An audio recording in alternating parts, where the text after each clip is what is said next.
Welcome to Adjusted Reality, a podcast series trusted by the adjusted and brought to you by the Foundation for Chiropractic Progress, where we learn from athletes, celebrities, influencers, and healthcare professionals about how to optimize health in a fun, relatable way.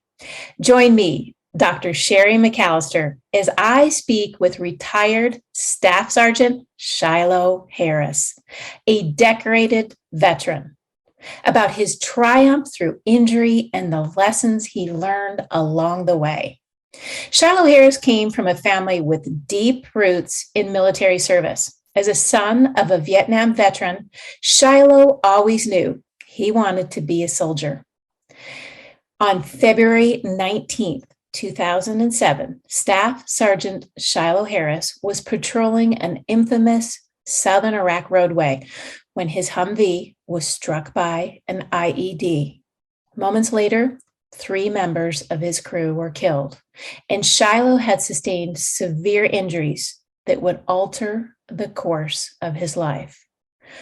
For 48 days, he lay trapped in a medically induced coma, after which he had to come to grips with becoming a man utterly changed. Shilo shares his inspiring story in his memoir, Steel Will, My Journey Through Hell to Become the Man I Was Meant to Be. He's currently working on additional publications with Jamie PK on goal achieving, relationships, and endurance. His short film, Shilo, was released in 2018 and is currently in the works for a feature film. Shilo is a dedicated sweetheart to Jamie PK and a very active father. He hopes to leave a strong legacy for his family. Today, Shilo is a motivational speaker, sharing his story with corporate groups, veterans, and healthcare professionals around the world. First, Staff Sergeant Shilo Harris, our deepest gratitude for your service. Welcome to Adjusted Reality. Thank you so much, Sherry, and I'm so happy to be on Adjusted Reality. That's a really long intro. I'm going to have to shorten that, I think. That way we can get in there and get to the good stuff. It's hard when you're that good and you've done so much to shorten it because it's all good to me. Oh, well, thank you very much. I try to be pretty humble overall, but I am very grateful for the path that God has put me on, to share my story and hopefully make a difference in the world. A difference you are making, Shilo, and that's why today with our Adjusted Reality listeners, we want to dive into your story and learn from it, take some key takeaways on how we're living our life, and that each of us has a path, and that path is ours to forge. So in that, what I want to start with first, what were some of the injuries that you had actually sustained during that explosion? That's a great question to start off with, because I was going to give you a disclaimer as we started this. I was going to say one of my biggest disabilities, surprisingly, depending on, I guess, how people look at it, because I've got scars all over, missing my ears and whatnot. So physically and visibly, you can see that I'm injured. But one of the biggest challenges that I have is my hearing loss, because when it comes to doing interviews like this or even face-to-face conversations, depending on the voice and the tone, pitch, or whatnot, I have to ask sometimes, many times, okay, could you say that one more time? And anyway, some people have been very patient with me. Other people, you can see they get aggravated, and I have to tell them I'm very hard of hearing. But as far as my injuries go, I've got this, that, and the other. I don't really like to get into all of that too much, but I do have 3 missing fingers. I got, these middle fingers on my left hand that are a little disfigured, but I've done very well with working with my disabilities to learn my new abilities. I try not to look at the negatives on this thing, because even before I was injured, I had limitations in my life. It's how you face those challenges and limitations that I think sets some people apart from others. And I guess you could say I never really wanted to be a victim or even see myself as injured, handicapped, that sort of thing. And so I live within the capacity of my life as it is. and I'm happy with it.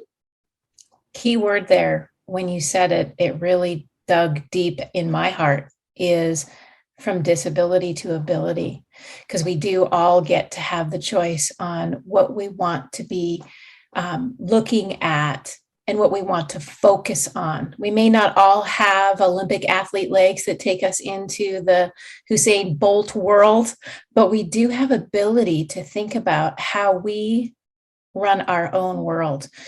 So we know that you were injured and it was significant. And I want to go back to 2007. It was quite a while back, but you went through some amazing recovery.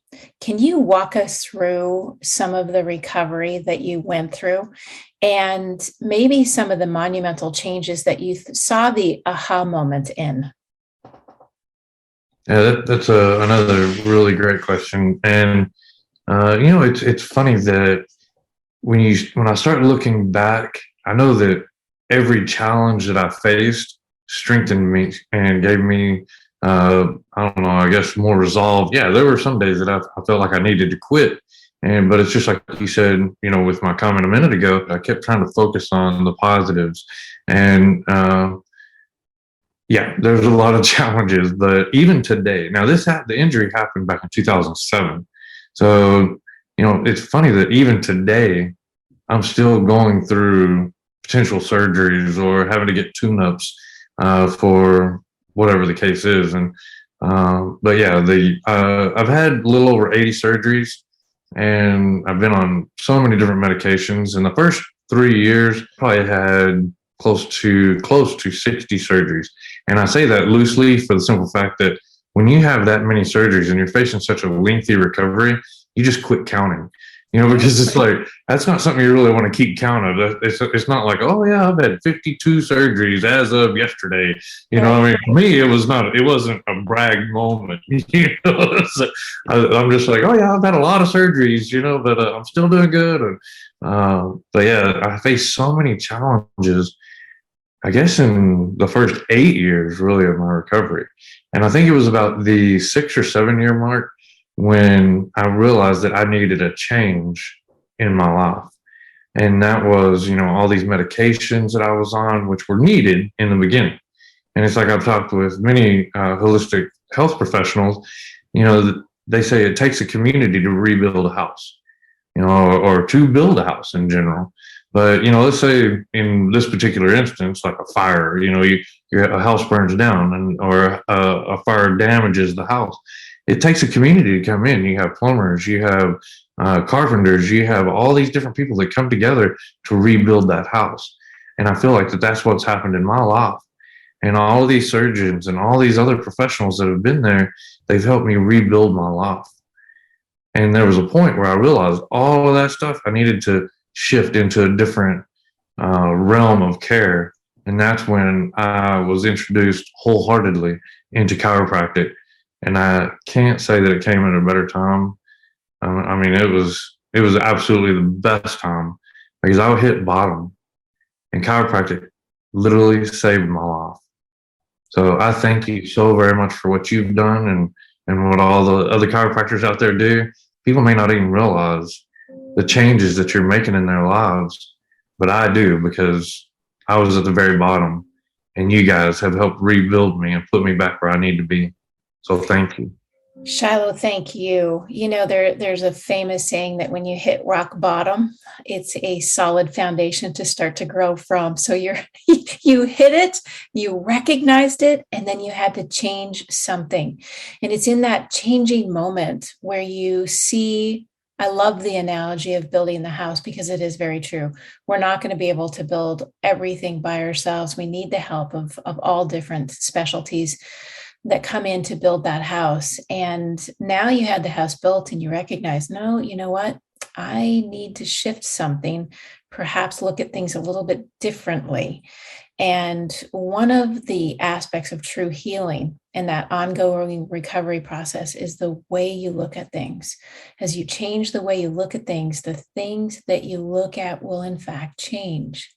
Tell us, in the moment when you first were introduced, and one of my colleagues who unfortunately has made her voyage to heaven is Dr. Caroline Malaysia. She's an amazing colleague. I know she touched your life. She certainly touched mine. But she was one, I believe Dr. Tim Novelli that was there as well. Can you share with me your first thoughts when you thought about chiropractic? And for this audience, they've already had their reality adjusted very, very well. So share with us, what were your first thoughts before you even attempted thinking differently? Yeah, that's man, that's tough, especially thinking about Caroline. Uh, I love her very much. She was an amazing professional. She was an amazing friend, and the minute I met her, I knew that she was special. And it's just unfortunate that we lost her as early as we did, because she changed and helped so many people with her professionalism, and I mean, just she had a gift, as you probably well know if you knew her. But yeah, so I had used chiropractic care going through my recovery as I was building my core strength, and it was like my back, because I have a 3 bulging disc in the middle of my back. I had a chipped vertebrae in my neck, and only goodness knows what else from all the different things with the military. And I guess one of the big issues was with the helmet. Almost every time I was getting in and out of something, I'd catch my head, and it just on that helmet, it just probably kept my neck inflamed in many ways. And again, not a chiropractor, not a doctor, but I'm a patient and I'm thankful. So if I don't use the right words, I apologize. But when I first met Dr. Malaysia and Dr. Novelli, they were at a veteran event. And like I said, I was on the bottom. I had a lot of physical challenges, and at that moment, I had just been in a car accident on top of everything else, and it put me back in that recovery state. Well, while in that recovery state, I became really depressed, because there I was back in so much pain, and I didn't even really know how to fix it without a surgery. Everybody kept talking about a surgery. I was like, that's the only way to fix it. And I was thinking, after all of these surgeries, that's the last thing I want to do is look at another surgery. And then I had thought about chiropractic, but by then I was already transitioned out of the military. And yes, I had access, but it wasn't as accessible as it was before. I get to this veteran event, and I saw the Patriot Project banner and the table set up, and I was like, oh my gosh, this is like a heaven sent, And I walked over there and I started talking to them. And I was like, I believe in chiropractic care. I'd love for you guys to, show me what you guys can do. And I was telling them some stuff. And they were like, are you on any pain meds? And I'm like, yeah, I'm on a few. And I told them what it was. And they were like, yeah, that's some pretty good stuff. And anyway, they worked on me then. And then a little bit later, one of them worked on me again. It was like Caroline come along with the gun, and Dr. Novelli was, doing his thing. That night, I got the best sleep. And I don't remember sleeping that well in so long. And then the next day, of course, they're working on me again from head to toe. Well, I went parachuting. This is what's crazy, is there I was at the bottom of the barrel, right? Struggling in my life. Well, I decided to go parachuting, I guess to get a different perspective. And when we jumped out of the plane, the skydiver that I was with, my tandem jumper, this guy, he was military, Ranger, blah, blah, blah. He's 25-year jumps, probably had thousands of jumps. I was not nervous at all. It was something I really looked forward to. But when we rolled out of the plane, I remember him opening up the chute, and it hurt so bad. It had a hard opening, is what I learned that they called it. And one of the lines broke. The parachute opened up so hard that I could feel it pull my leg. I didn't know if it was out of socket or what, but it pulled my leg so hard that I immediately had pain in my hip. Well, the parachute was circling down, like kind of out of control. And so I just stayed in position like they taught us as we were getting ready to go up. And he had to do a cutaway. So he had to cut away the main chute and then open up the reserve chute, because the other parachute was, like half inoperable. It wasn't opened up all the way. So the reserve chute opened up nice and easy. We coasted down. Everything was great. But my leg was hurting, and I was already thinking, oh my gosh, what the heck just happened? Well, Dr. Novelli was still down there. I was one of the last jumpers. Dr. Novelli was down there. He flip my leg back, or whatever he was supposed to do. And he did that. And I was like, oh my God, thank God you're here. Well, then he gave me another adjustment, from my neck and my back. And that night, not only did I rest, but I felt like I had hope for the future. And the next day, me and Novelli were talking, and I asked him, I said, if there's anything I can do for your program, please let me know, because I know there's a lot of veterans that are struggling with pain right now, and they need what you're offering. They need chiropractic care. They need alternatives to pain medication. They need alternatives to the surgeries that are, they may be facing, if it's possible to get chiropractic care to take care of that. And Dr. Novelli went even a step further. He was like, well, I'm here for you. He started flying me back and forth to his office in Ohio. I live down in Texas, and he would take care of me for 2 or 3 days at a time. And he literally changed my life. He saved my life. Chiropractic care saved my life. The Patriot Project saved my life in so many ways. And when I say that, not everybody wants to talk about the hard thing, but I know that we have to talk about it, like suicide. There was a moment right before I met Dr. Caroline and Dr. Tim Novelli that I had a pistol in my mouth. That's no exaggeration. I was ready to quit because I was in so much pain. I was throwing up from the pain medication and from the stress and everything that was going on in my life. And I didn't feel like I had any hope. I didn't feel like there was a future. Chiropractic care saved my life.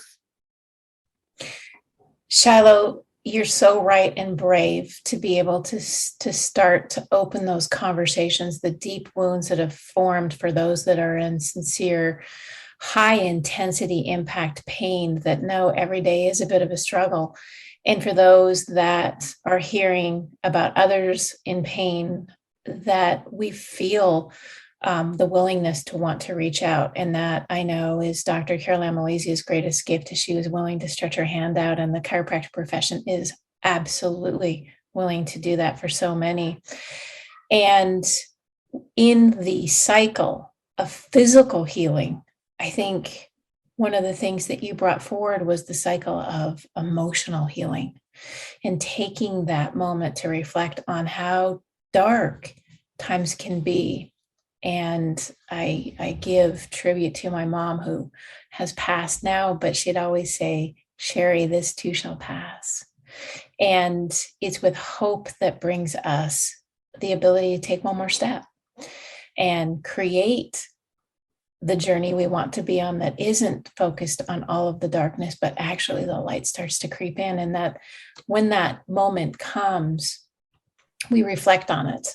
Some people even listening today are in that dark spot, and some are in a very bright spot, and the two shall meet, and hopefully hands will be met and bringing them up. It's an interesting thing with chiropractic, because it's all done most of the time with a helping hand and a giving heart and a mind that's willing to think of things a little bit differently. And Shilo, you're one of those people, but can you discuss for me now, after you look back over this immense journey, and you've written the book and you've seen some of the triumphs that you've been through, what were some of the things as you moved through it that pushed you one more step, to take one more step, to take another step?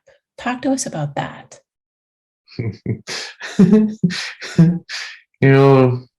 funny that you said that, because in the last couple months, I've been faced with so many challenges that I sometimes wonder, I'm like, where do I keep getting the drive to put one foot in front of the other, when I just literally, there were a couple times in the last couple months that I've been so tired that I felt like I could literally just lay on the floor right where I was and just fall asleep.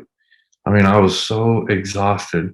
And just to give you an idea, and I know this is, I guess, in a way kind of silly to harp on, but I had a really nice truck, because we travel all over the country. And, we wanted to have a nice, reliable truck. So my wife and I saved up, and we bought the truck that I thought was going to be perfect for what we needed. And we had accessories. It was a nice truck. And we worked really hard for it. Well, recently it got stolen. Oh. And it was, and it was really a tragedy because, as depreciation and that sort of thing. And then, of course, our truck, I mean, I had it set up, me being military, I had everything in it. If we ever broke down on the side of the road, I had a little bit of everything that we could either survive or we could fix the truck or whatever the case was. It was just, that's the way I set it up. So we lost all of that stuff. And we had so many challenges with the insurance. We had challenges with the, and then I recently just got into another vehicle. So we were dealing with, the loss of a vehicle. Me and her were sharing a vehicle, trying to juggle that. And so there were just a lot of things that happened in a short amount of time that me and Jamie both felt overwhelmed. And, and it's I sometimes have to set back and remember that I have to recalibrate my physical, my mental, and my emotional attitude and how I present myself and even how I receive things. Because when we're not in the right state of mind and emotionally, physically, whatever the case is, when you're not in the right state, things seem to be amplified. Somebody could simply say, "Hey, do you want lemons with that tea?" For gosh sakes, it's like, you asked me about lemons, it's like, that's how it's been the last couple of weeks. So how do I do it? That's a great question. There's some days are harder than others, but we came up with this program that we call STEPS. And I say we, because Jamie was very instrumental in that. She heard me talking with veterans after some of the speaking events, or even, regular civilians that weren't military. But it was the veterans that she paid the most attention to, because a lot of the veterans would relate to me because they see the scars. My scars are visible. So I kind of consider that a blessing in a lot of ways, because you can look at me and say, he's been there, he's done that, and here he is today. So yeah, he's got some stuff to share. And so these people would come up and they'd talk to me and ask me questions. How did you get through it? And I'd always throw something off the cuff. And it was always, meant well. It was true, but I never really had a program behind it. And then after one of the events, Jamie said, what you said a moment ago was really good. Maybe we should look into that a little bit further. She said, you've said some really great things. So how did you get through it? And so we built this program, like I said, called STEPS. And we use the acronym STEPS because the very first thing I told her when she said that was like, well, I'm a soldier. I put one foot in front of the other and I just keep marching. I just keep stepping, because that's what you do. When bad things happen, you just keep going. Because if you stop, there's no solution. You only need a few minutes, 5, 10, maybe a couple of days, depending on the severity of the situation, to mourn, to be upset. After that short amount of time, you need to go into problem solving mode. Otherwise, the problem is going to continue to exist. And it's going to be a continued weight on your ankle, on your arm, on whatever it is that you're going through. And so with the steps, we figured out that you need to have self-discovery, which is the first S. And then the next thing is you have to realize that you're in a state of transcendence. You're in change. For the most part, people don't really want to change. Divorce, changing careers, it may be exciting at first, but it's still scary. Changing people's lives are scary. That's why your kitchen is set up the way the kitchen is. That's why your living room is set up the way the living room is. You want everything in the position, so that way you know where it is. And then when something changes, people are like, where's that knife? And it may be just like a drawer over or just a couple of feet over. But we don't like change. So you have to realize that you're in change and you have to accept it. You have to explore all of your options, because nowadays there's really no excuse not to explore all of your options. You have to know what is out there, what you're faced against. What are the pros and cons of all these changes that are happening in your life? What kind of tools can you put in your toolbox to help with this change? So exploring your options, staying positive. Yeah, we all know that we have bad days. Just as I said a minute ago, everything's harder, everything's heavier. But when you're positive, and you take a chance to recalibrate and put yourself in the right state of mind, when you start facing these challenges, it can only help the outcome. And filling your life with positive things in the middle of a storm is always good. But filling your life with positive things, even when you're not in the storm, it just makes it a bit more euphoric, makes it more, I don't know, enhanced, so to speak. You're going to get more out of the experiences when you're positive, physically, mentally, and emotionally. And then the last one, we use SMART goals constantly. And I know that most people know what SMART goals are: specific, measurable, achievable, relevant, time related. So, it's like, those are the things that help me. And I try to take account of those things when I'm faced with challenges. And one of the big things that I tell everybody, especially when it comes to health, you have to take responsibility for your own health. Dr. McAllister, they can come to you. Your patients can come to you looking for answers. You can give them all of the tools that are required for them to change their situation. Yet, if they're not willing to pick up that tool bag and use the tools, they're not going to have as much progress as they think they should. You're not a magician. You can't just take it away and make it all go away. People have to do the work. So they have to take the responsibility for their own care. Those are my 2 cents. That was masterful. And as you brought our listeners through, it becomes part of the SMART steps that we take. And oftentimes in our health, sometimes we push back a little bit and we don't want to do it. And I have to say, we have to explore why we don't want to do it. Because I know, Shilo, there's been days where you got up and you're like, I'm not going to rehab. I'm not going to do any physical therapy today. I don't want to do it. It hurts. Everything hurts and I'm grumpy. And that's when we reflect. I think that's what makes us the next step community, is being able to move that foot slightly forward and say, all right, I'm a little bit angry that you asked me about lemons because I feel that way. That's right. Don't forget about the lemons. I do love the story because it is pertinent when we get under these stressful change times, and times have changed for all of us, especially as we relate to a pandemic, moving through it, and what we didn't know and what we should have known, what we were fearing, and the intensity of a pandemic that's layered on an epidemic of opioid use, and so many people looking to find a quick fix. And you said something there about the toolkit. You were on the side of the road, you had a toolkit already ready. Right? Your car breaks down. Now you have to redo it all over again. And you will make that happen. You will have a successful vehicle that will have all of the tools that you will need once again in case that truck does, in fact, become impaired and you have to be on the side of the road again.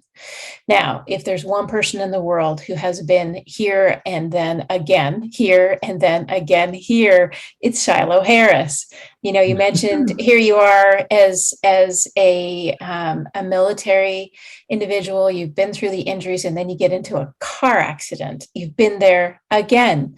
And now just things, and it's not little, because what brought me to my husband was, in fact, my car being stolen when we were dating. So it's a funny story. I won't go into it now, but you're right. There's something that happens when something gets taken from you and you are unprepared. And there's a way to which you have to look at life. And that opportunity is now changing the way you look at things, building your toolkit before things happen. So preparation is a key. It's something that you're taught and disciplined in the military. It's also something that for those that are suffering right now, start building your toolkit. And the steps that he just said were really important. So Shilo, you've triumphed and you've really had those moments to adjust your reality. Tell me some of what triumph has truly taught you. Say that one more time, please. Tell me what some of the triumph that you have had in your life, those big wins. Tell me, because we know you've had a lot of unfortunate losses, but tell me what some of those triumphs have taught you. I love that. I don't think I've ever had that question. I mean, yeah, we've talked about tell us a success story or something, but I really like the way you said that. First, I have to tell you, though, my mom, I call her Mother Teresa because I don't know how she keeps her sanity. She said that all of her gray hairs, I put every single one of them there. I'm sure you have, Shiloh. Oh my gosh. And I look back at some of the things that I've experienced and I'm just like, how do I keep my head screwed on? I mean, really. I mean, there's so many things that have happened and maybe some of it is self-induced, but I mean, I don't know, man. It's just crazy. Uh, I do have to tell you though, one of the triumphs came in the middle of a storm, and it was, I guess you could say, what really set me on the path to where I'm at. It was pretty early on in my recovery. In fact, it was when I was still in the hospital, didn't know my situation much. They came into my room and they said, "Hey, Sergeant Harris, we want to get you up out of bed today, and we want you to take a few steps." And their goal was 10 steps. And I was like, "Oh yeah, man, I'm a combat soldier, 25-mile ruck marchers. I got this." I figured I was going to own that hospital. They're going to be so proud of me. Well, just getting out of bed was excruciating. Something you said a moment ago is that pain that people face, and they're like, "I don't want to face the pain. It's easier to sit here. It's easier to take these pain meds and just roll with it." And I'm content right where I'm at. I went through that at probably one of the most extreme moments in my life because I'd never been in anything like this, of course. I was in airplane splints. I'd been laying in the bed for I don't know how long, probably 50, 60 days at that point. And then that was a part of the issue in the very beginning of my recovery is there was hardly any timeline because everything was, I was so medicated and everything just kind of ran together. Well, they had this goal. We're going to get me out of bed. We're going to take a few steps. I could only have 3 little tiny steps and I was done, exhausted. And when I laid back down in that bed, I mentally crippled myself because I said, I'm not going to do this. I can't do it. I don't want to do it. And they can't make me do it. And when you start with that kind of mentality, you're not going to get very far. Well, about 3 or 4 days went by with me in the middle of this pity party, with me not wanting to face the challenges ahead of me. My mom, she would come in every day and rub my feet and feed me because I still couldn't use my hands. My arms were literally stuck out in airplane splints. I couldn't really even bend my elbows or anything. I had very, very little range of motion. Well, my mom was feeding me one day and she kept telling me, "Oh my gosh, you're going to have to do this, because your kids need you, your family needs you, we all love you, you can do this." She was giving me all this motivational stuff, emotional stuff. And I was like, yeah, I know. Well, a little bit later, same day, I don't know if they had this planned or not. She's never told me, and of course my dad's passed now, but my dad came in and he's standing at the foot of my bed. And my dad, he was a little short Viking looking dude, blue eyes, cold blue eyes. Like he could look all the way into your soul. And anyway, he's standing there at the foot of the bed with his arms crossed. And I knew he had something to say, but I didn't know what it was. And it was starting to be aggravating because he's just standing there, not saying anything. Well, about 30 seconds went by, and I was like, "Okay, what is it? Go ahead, say whatever it is you got to say." And he finally said, "Are you done, soldier?"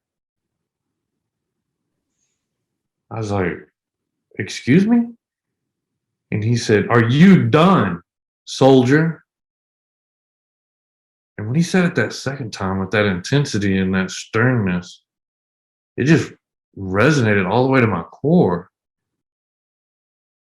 And I knew that I was not done, and I knew that I was going to have to face this. And I told him, I said, "No, sir, I'm not done." And he said, "Then get out of that bed and start doing the work, Shiloh." Yes, sir. Yes, sir. And I did. I got out of that bed. I turned those 3 steps into 10 and 20 and then so on. And then before long, I was running around the hospital and I mean, that moment potentially changed my life. The way I was laying there, I was thinking, if I spend the rest of my life sitting on the front porch watching the grass grow while drinking sweet tea, I'm okay with that.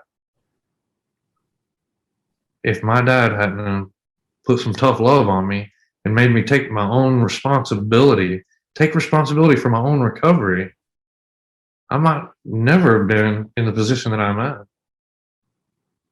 We have to face these challenges head on. We have to take responsibility. So, Shilo, that was an amazing answer to your triumph through your father. And you mentioned something beautiful about your mother. So together they were quite a tag team. But I will go back to what you said about Mother Teresa. And that is a very important part. And it reflects on some of the words she said. And it reflects on her, where she'd say, the good you do today may be forgotten tomorrow. Do good anyway.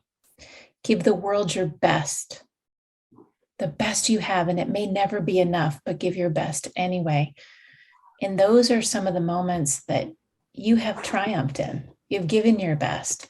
And your mom deserves a big, big hug, as does your dad. And that pushing you to that place of being that man that you are today is the triumph that we all have inside of us. And Mother Teresa would say, do small things with great love. And you've been surrounded by great love, Shilo. And it's why you are the man you are today.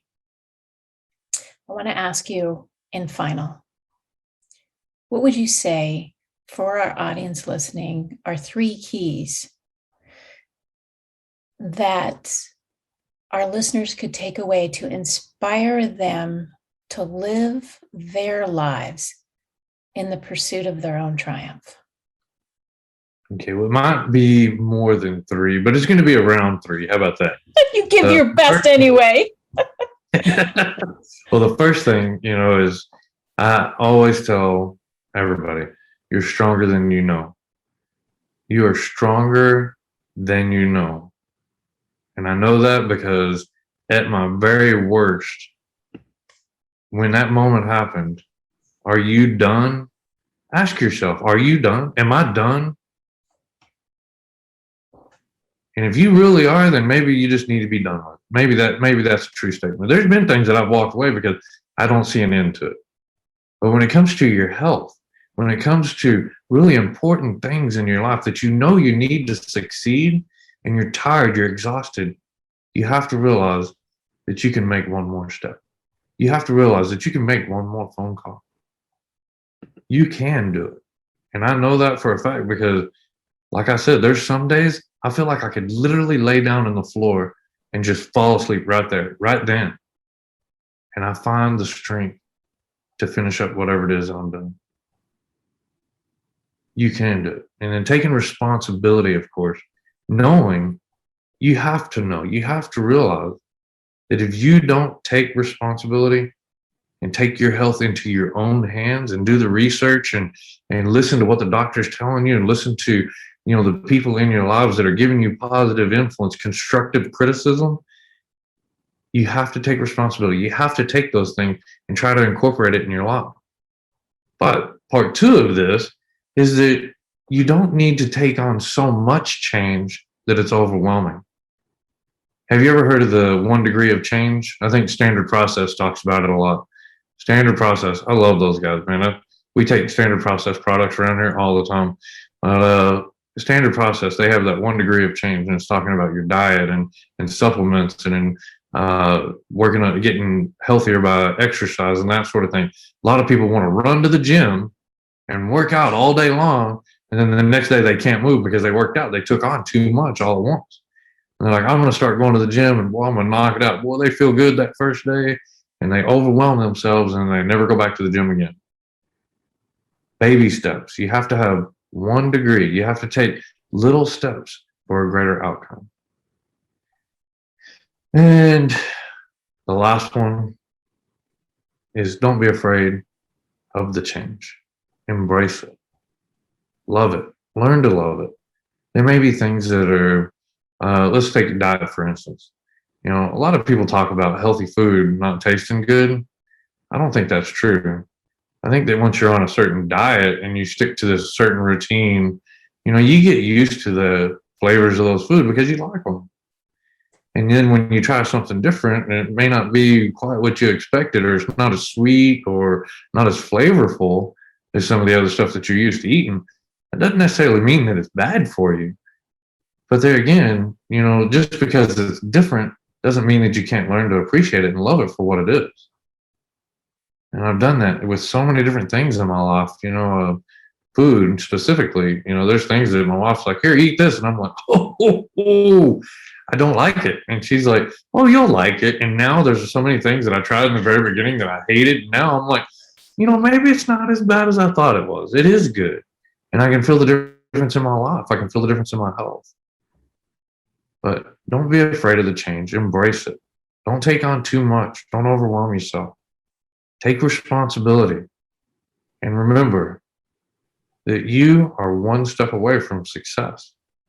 Success is often just outside of our comfort zone if you're willing to take that next step to find that success. Shilo, you have brought literally tears to my eye. So for those just listening, you will not know that it's there. You've brought me through the darkness. You've brought me back up to the light, and the opportunity to create and explore so much more than we are today, and what that future looks like, to have the optimism. And if you need to pick yourself up and dust yourself off, so be it. Listen to this Adjusted Reality podcast a few times, because it will help allow you the momentum to get to that next hard day, to brush it off. And if you are so willing to create the energy, optimism, and enthusiasm, then find someone else that you might need to just grab a hold of, take their hand, bring them up. Shilo did it. Shilo took the hand of 2 chiropractors who brought them with love, integrity, and absolute willingness to listen to them. And for that, Shilo, we are eternally grateful for you being on today's podcast, and know that we are extraordinarily grateful that you served your country, you've served it well, and now you're serving it again in so many incredible ways. I want to thank you for joining us today. I'm very glad that we made this contact. Dr. McAllister, I'm so grateful for you. And yes, it took us a couple times to get connected, but that's what we do. We're all professionals here, we adjust, we help each other, we support each other. So I'm so grateful for you and your program. I'm happy to be here. I look forward to meeting you one of these days. I want to thank you for tuning in to Adjusted Reality, where we spoke to retired Staff Sergeant Shilo Harris about how to overcome adversity and his personal triumph through injury. Life is about change. Take it in stride. His acronym STEPS is how his triumphs, in fact, came to be. And he did this setting SMART goals. You can make that 1 degree shift. And if it's repetitive, before you know it, those 1 degree shifts completely change the course of your journey. Reaching greatness like Shilo, impacting and improving lives around the world. This podcast was brought to you by the Foundation for Chiropractic Progress. As a special gift for listening today, visit f4cp.org/health to get a copy of our Mind, Body, Spirit ebook, which focuses on many ways to optimize your health and the ones you love without the use of drugs or surgery. Don't forget to subscribe, share the podcast with family and friends, rate and review. And if you're feeling inspired to learn more about chiropractic or find a doctor of chiropractic near you, visit f4cp.org/findadoctor. We appreciate your support and look forward to checking in with you again soon.